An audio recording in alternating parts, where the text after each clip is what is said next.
এখন বাজে ওই বিকাল 6টা মতো, আর আজকে আমার ব্লগটা এখন থেকেই শুরু করছি। কালকে আমাদের বাড়িতে হবে জামাই ষষ্ঠী, সেটারই একটু কেনাকাটা করছি। এবার তোমরা অনেকেই চিন্তায় পড়ে গেছো যে তোমার তো এখনো বিয়েই হয়নি, তাহলে জামাই ষষ্ঠী কিসের। অ্যাকচুয়ালি তোমরা অনেকেই জানো যে আমার দিম্মা এখন আমাদের এখানেই থাকে, তাই জন্য জামাই ষষ্ঠীতে আর আগের মতো মামা বাড়িতে যাওয়া হয় না। এদিকে পায়রাডাঙ্গার দিম্মাও ঠিক করেছিল যে জামাই ষষ্ঠী করবে, তাই দুই দিম্মার উদ্যোগে আমাদের বাড়িতেই কালকে জামাই ষষ্ঠীর সব অ্যারেঞ্জমেন্ট হচ্ছে। Everyone, welcome to moms magic. আজকের ভিডিও শুরুতেই সবাইকে জানাই হ্যাপি জামাই ষষ্ঠী। কার কার নতুন বিয়ে হয়েছে, যারা আমার ব্লগ দেখছো, কাদের জামাই ষষ্ঠীর কি প্ল্যান অবশ্যই কমেন্ট করে জানিও। আমাদের বাড়িতে আজকে দু রকম ষষ্ঠী আছে, মানে মা যাবে বৌমার ষষ্ঠী খেতে, পাপা আর জামাই ষষ্ঠী। আর আমি হচ্ছে ওই দেখবা দোকানে কোনো প্রোডাক্ট কিনতে গেলে বা মলে কোনো প্রোডাক্ট কিনতে গেলে buy one get one free থাকে, তাই আজকে আমি হচ্ছে ওদের জামাই ষষ্ঠীতে ফ্রি এর প্রোডাক্ট, যে যেদিকে যাবে আমি সেই দিকে ফ্রিতে খেয়ে আসবো, আমার কোনো ব্যাপার না। আজকের দিনটায় আমি ওই buy one get one free এর ফ্রিতে পড়ি। পাপার জামাই ষষ্ঠীতে আমি পাপার সাথে খাবো, মার জামাই ষষ্ঠী মানে মার বৌমার ষষ্ঠীতে মার সাথে খাবো। আজকে আমি সব দিকে ফ্রি। আমাদের বাড়ির অনুষ্ঠানটা বেসিক্যালি সন্ধ্যাবেলায়, কিন্তু গোছন গাছনটা আগের থেকে করে না রাখলে না সবাই আসার পরে একটু গল্প করার টাইম পাওয়া যাবে না। তো বলতে বলতে এখানে বুলটিও চলে এসেছে, আর বুলটি এসেছে বলে ভাই বোনরাও ওর সাথে দেখা করতে। বল কেমন রান্না করেছি।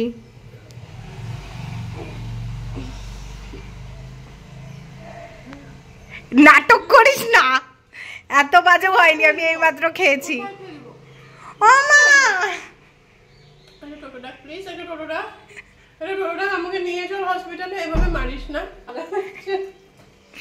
কেমন বাজে হয় মানুষজন, এত বাজে রিভিউ দেয়। সত্যি খুব ভালো হয়েছে, চিংড়ি মাছের দিব্যি। অ্যাকচুয়ালি ও দুপুরবেলা আসবে বলে ওর জন্য আমি পটল চিংড়ি করেছিলাম, আর ও জানতো যে রান্নাটা আমি করেছি, তাই জন্যই ওরা মামার পেছনে লাগছিল। না গো, পটল চিংড়িটা আমি বেশ ভালোই রান্না করেছিলাম, অতটা ভালো তো আমি নিজেই এক্সপেক্ট করিনি। আর আমাদের বাড়িতে যেই আসে আমরা তো তাকেই কাজে লাগিয়ে দিই, সেই জন্য বুলটিকেও আজকে এখানে পুরোপুরি কাজে লাগিয়ে দিয়েছিলাম। এটা খেলাম, তার জন্য কিছু টাকা দেওয়া উচিত। আমি যথেষ্ট ভালো রান্না করেছি। চিংড়ি মাছের দিব্যি। এবার ওখানের কাজটা কিছুটা গুছিয়ে রেখে স্নান টান করে রেডি হয়ে চলে যাচ্ছিলাম মার পেছন পেছন পিসি বাড়িতে, কারণ মা ওই যে ওইখানে বৌমা ষষ্ঠী খেতে যাচ্ছে। ওই যে মা নিজের নেমন্তন্ন বলে আমাকে যেন দেখো আজকে পাত্তাই দিচ্ছে না। তোমরাও বললি না আগে, তাহলে একটু পার্লার থেকে আসতাম। তো আয়, এখনো টাইম আছে, যা একটু মেকআপ করে আয়, আমি ওয়েট করছি। বৌমা ষষ্ঠী খাওয়ানোর জন্য মাকে যদিও ঠাম্মা নেমন্তন্ন করেছিল ঠিকই, কিন্তু রান্না বান্নার দায়িত্ব তো চার পিসির উপরেই ছিল। ওরাই সবাই মিলে অনেক ধরনের পদ রান্না করেছিল।